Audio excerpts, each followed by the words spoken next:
So let's start this question. This question is very interesting क्योंकि इसमें बहुत सारी चीज़ें हैं. पहली चीज़ ये देख लो कि यहाँ पर log बेस ही वेरिएबल है. नॉर्मली अभी तक जो हमने क्वेश्चन लिए थे उसमें बेस वेरिएबल नहीं था, मगर यहाँ पर तो बेस वेरिएबल है. ठीक है, तो अगर बेस वेरिएबल है तो फिर हमें इस क्वेश्चन को दो केस लेके सॉल्व करना पड़ेगा. एक में बेस 0 और 1 के बीच में होगा, दूसरे में बेस 1 से बड़ा होगा. तो लेट्स टेक फर्स्ट केस. और फर्स्ट केस में एज्यूम करते हैं बेस 1 से बड़ा है. तो एक सेकेंड, तो यहाँ पर बेस है x प्लस 4/2. तो x plus 4/2 is greater than 1. इसको सॉल्व करेंगे तो x plus 4 is greater than क्या आ जाएगा 2. दोनों साइड -4 ऐड कर दो. दोनों साइड -4 ऐड कर दो तो x की वैल्यू ग्रेटर देन क्या आ जाएगी -2.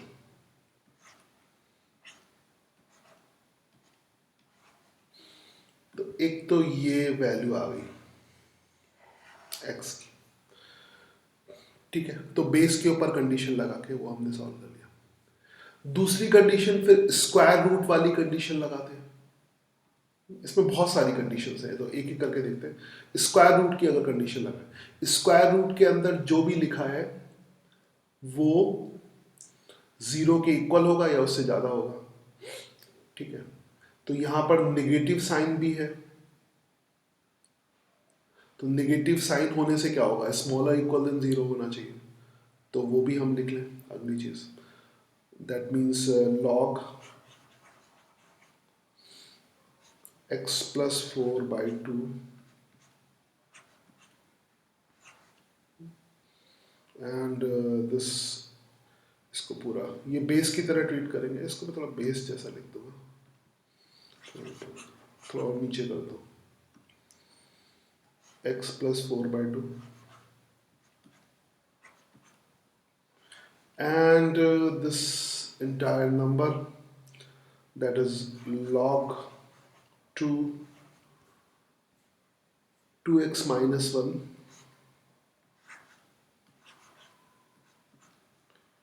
minus 1 upon 3 plus x.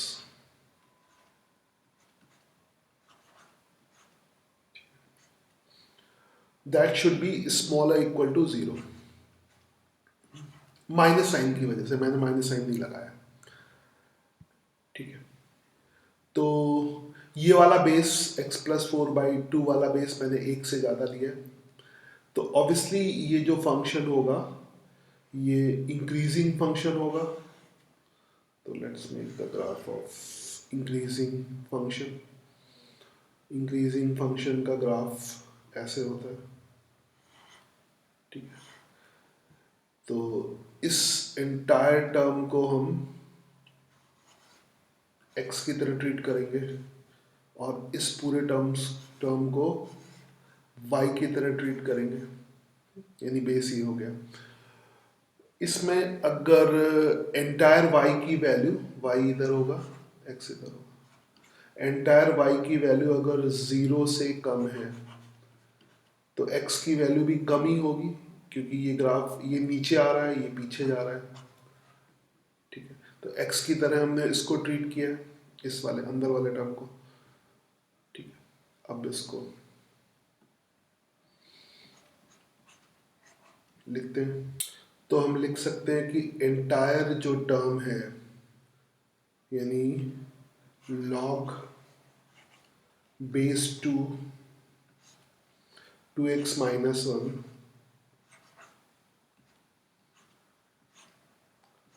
upon 3 plus x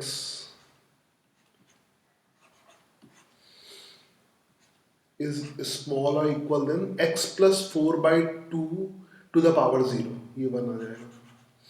again फिर यहाँ पर हमें क्या मिल गया, बेस क्या मिल गया, 2 मिल गया, यानी बेस फिर 1 से बड़ा है। तो फिर हम इस वाले टर्म को अब कि ये x की तरह हो जाएगा, और एंटायर y की तरह हो जाएगा। Now we can write 2x minus 1 upon 3 plus x is smaller equal than 2 की पावर 1। ठीक है, फिर जब इसको सॉल्व करो, इक्वलिटी इसमें सॉल्व नहीं होगी, है ना। अच्छा, जब भी इनइक्वलिटी सॉल्व करते हैं तो x के टर्म दोनों साइड नहीं होने चाहिए, मतलब इधर वेरिएबल है तो उस तरफ वेरिएबल नहीं होना चाहिए। इसको ऐसे मल्टीप्लाई मत कर देना, 2x minus 1 is smaller equal than 6 plus x, वो गलत हो जाएगा। ठीक है, तो इनइक्वलिटी जब भी होती है उसमें वेरिएबल टर्म हमेशा एक साइड होता है। तो इसको सॉल्व करने के लिए हम क्या करेंगे कि 2x minus 1 upon 3 plus x minus 2 is smaller equal to 0। इसको फर्दर सॉल्व करेंगे तो एलसीएम कितना हो जाएगा, 3 प्लस एक्स, 3 प्लस एक्स, और इधर होगा 2x माइनस 1। ठीक है, माइनस 6 और minus 2x is small equal than 0। 2x और माइनस 2x कैंसिल हो जाएगा, तो फर्दर इसको लिख सकते हैं -7 upon 3 plus x is smaller equal to 0। Minus हटाएंगे और इनइक्वलिटी का साइन चेंज करेंगे, that is greater equal to 0। ठीक है, अच्छा इक्वलिटी का इसमें कोई मतलब नहीं क्योंकि एक्स सॉलिड ही होगा इक्वलिटी में, तो इक्वलिटी चाहे हटाई दो। ठीक, सो इसको फिर वैसे ही सॉल्व कर लो। इसमें क्रिटिकल पॉइंट क्या होगा, -3,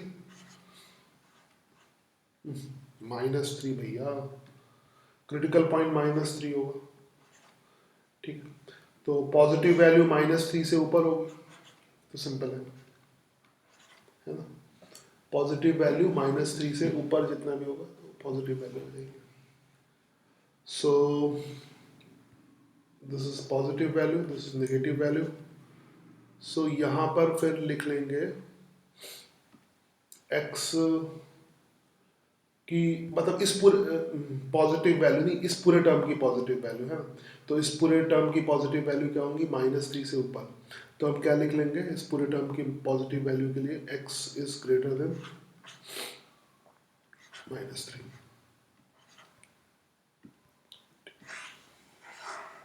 तो ये दूसरा पोर्शन सॉल्व हो गया। अब हम सॉल्व करेंगे कि लॉग के अंदर जो भी लिखा हुआ है, लॉग के अंदर जो कुछ भी लिखा हुआ है, जैसे यहाँ पर ये लिखा हुआ है, इसकी वैल्यू हमेशा 0 से बड़ी होनी चाहिए, पॉजिटिव होनी चाहिए। ठीक है, क्योंकि नेगेटिव का लॉग डिफाइंड ही नहीं होता, तो इसकी वैल्यू हमेशा मॉड में या पॉजिटिव होनी चाहिए। तो इसको भी ले लो, 0 भी नहीं हो सकता। तो क्या करोगे, क्या है 2x minus 1 divided by 3 plus x, 2x minus 1, 2x minus 1 divided by x plus 3,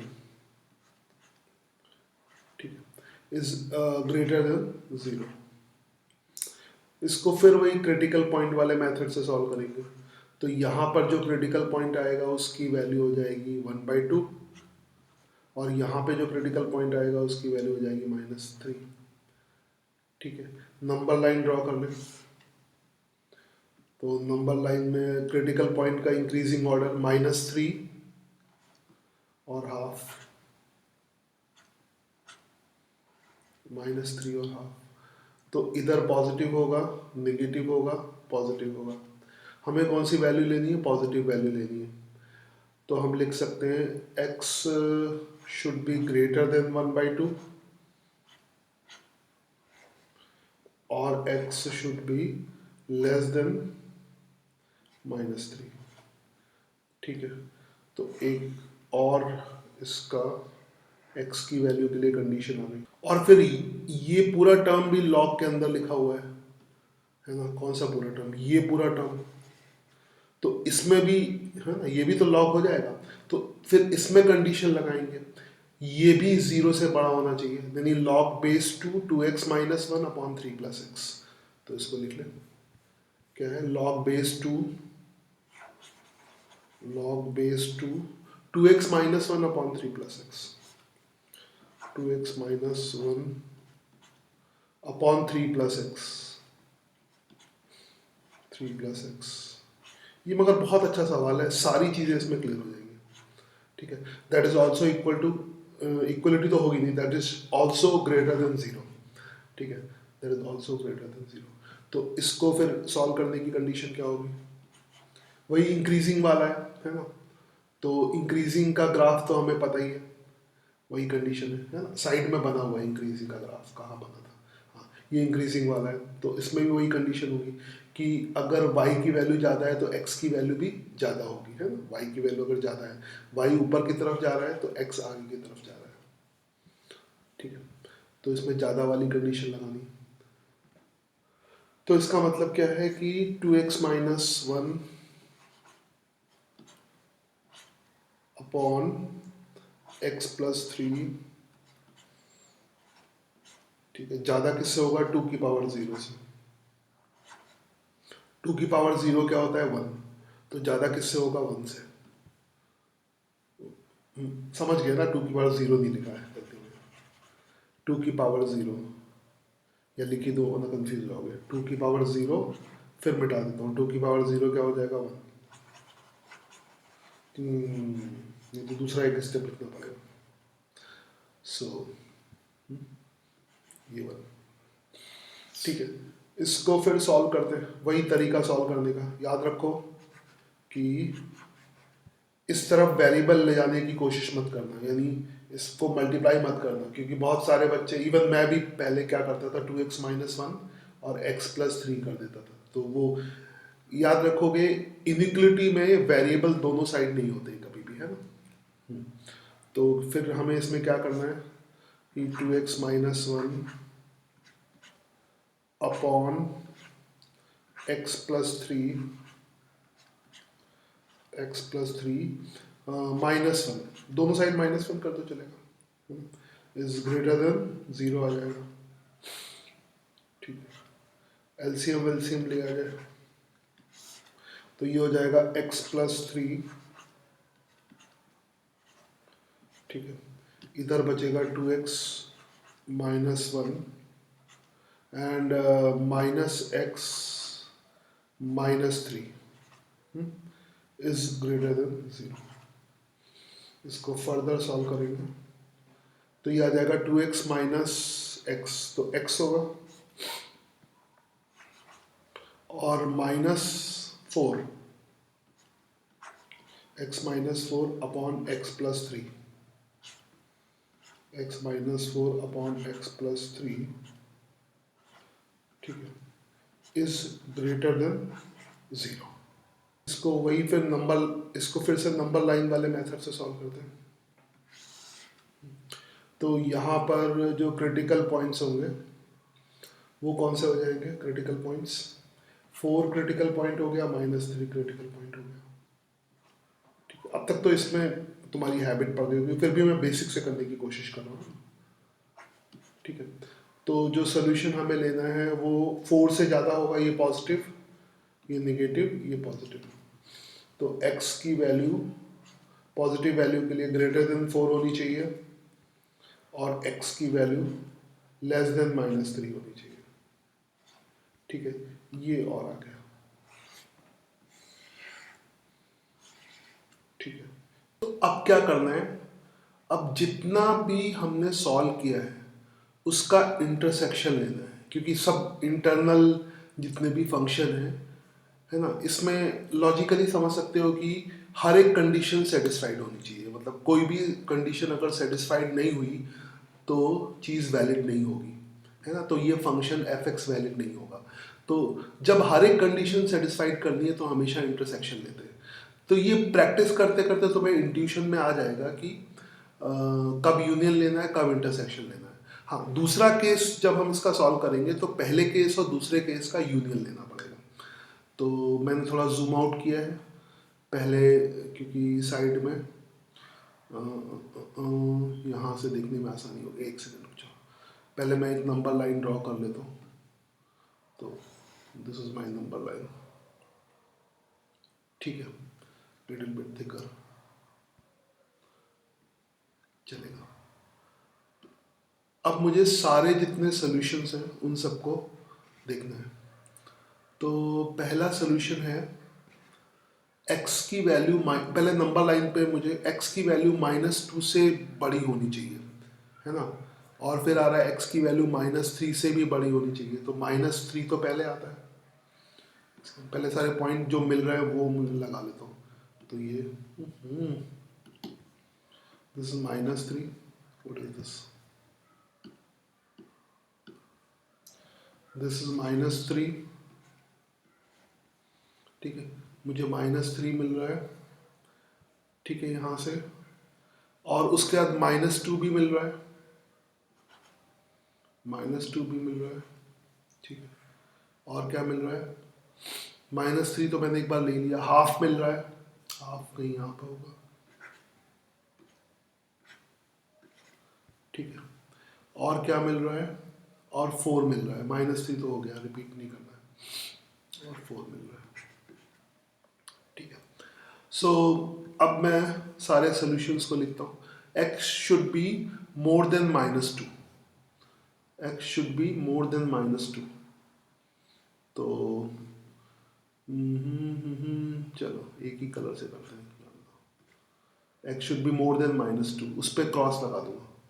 तो मोर देन -2 यानी -2 से ऊपर जितनी भी वैल्यूज हैं इसको हटा दो। Then x should be more than -3 यानी -3 से ऊपर जितनी वैल्यूज हैं। इंटरसेक्शन लेना ना, कॉमन वैल्यूज लेनी है यार, -3 से ऊपर, ये हो गया। फिर क्या है, x should be more than 1/2, x should be more than 1/2, है ना यहाँ पर। तो x should be more than 1/2। Equality कहीं पर नहीं आ रही है तो हर जगह गोला लगाओगे इस तरह से, है ना। अभी तक कहीं भी इक्वलिटी नहीं आई है, तो ये गोले का ध्यान रखोगे। x should be more than 1/2, ठीक है।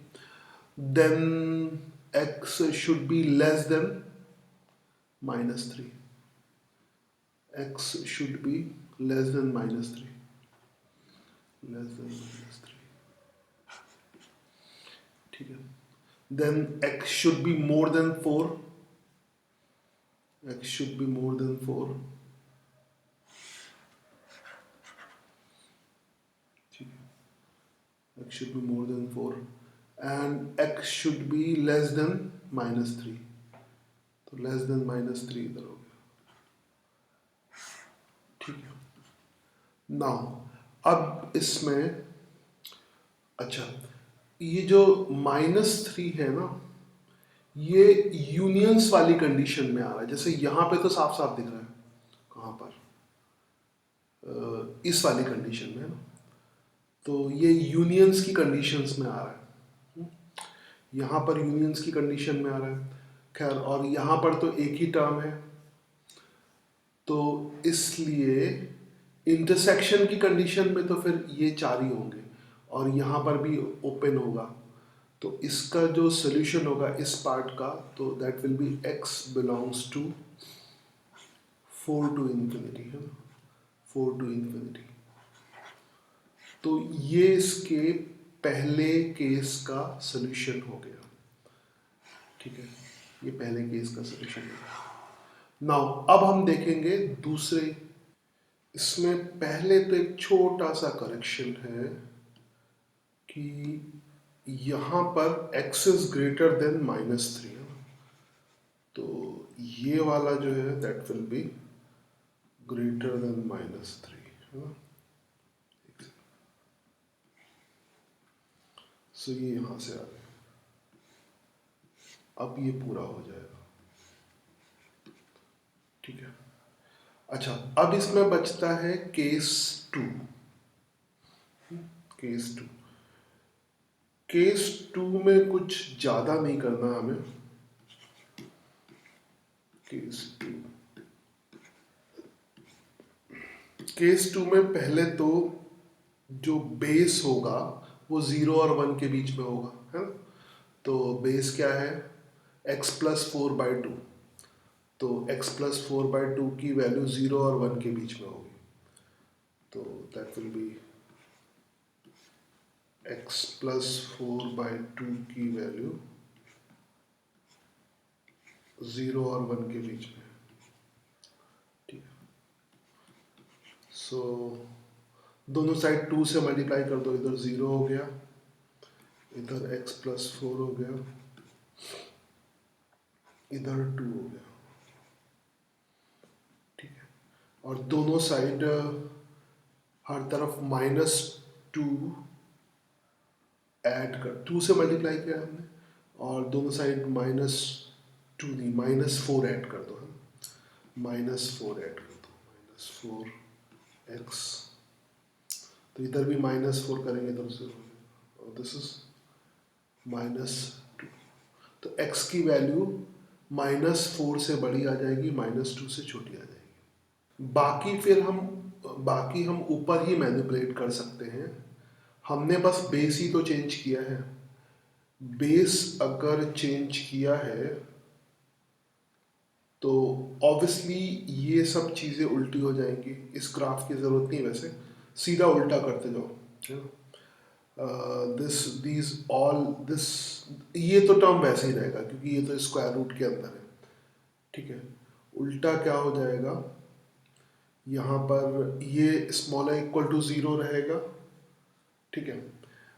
और इस वाले टर्म में, है ना, इस वाले टर्म में चेंज आएगा, किस वाले टर्म में, ये बेस है ना, अब चेंज हो गया, 0 और 1 के बीच में हो गया, 0 और 1 के बीच में बेस हो गया, लेस देन 1,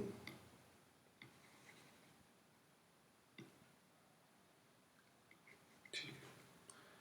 सो ये तो स्क्वायर रूट के अंदर है, वैसे ही रहेगा, यहाँ पर चेंज आएगा, इस टर्म में चेंज आएगा, तो this should be greater equal to 1, है ना, this should be greater equal to 1, and फिर उसी के अकॉर्डिंग जो है ये सारी चीज़ें चेंज हो जाएंगी, this should be greater equal to 1, तो बस यहाँ पे उल्टा करते जाओ, एक सेकंड,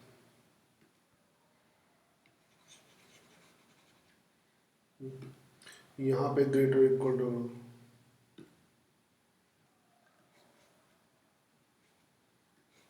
ठीक है, इधर भी जस्ट रिवर्स करते हो,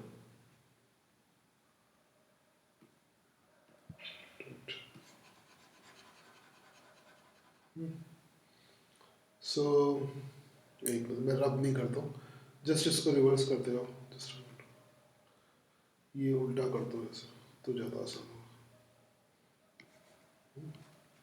यहाँ पे इसको, ठीक है, ये भी रिवर्स हो जाएगा, फिर लेस देन 0 प्लेस हो, तो इससे जो फाइनल सोल्यूशन आएगा तो x की वैल्यू स्मॉल है -3, बाकी सारी चीज़ें एकदम वैसे की वैसे ही होगी, कोई फर्क नहीं आएगा, तो बस जो एक्स्ट्रा इनइक्वलिटी आ गई वो x की वैल्यू -4 से -2, तो यहाँ पे देख लो x की वैल्यू -4 से -2, तो -4 यहाँ पे दे दो, तो -4 से -2,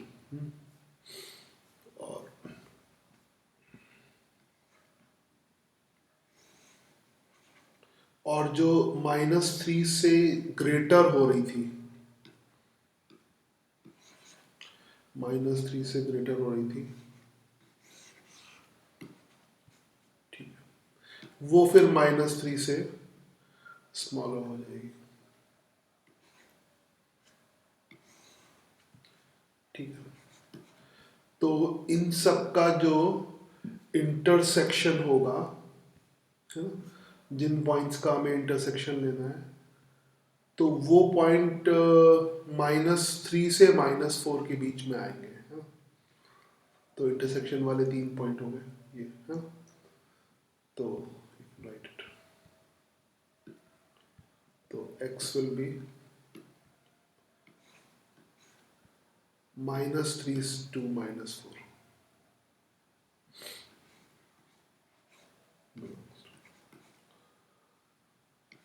ठीक है। तो इसका सोल्यूशन -4 to -3 और 4 to इंफिनिटी, क्योंकि केस 1 और केस 2 का हम यूनियन लेंगे, है ना। तो जो फाइनल सोल्यूशन होगा that will B, final answer होगा दैट विल बी ए।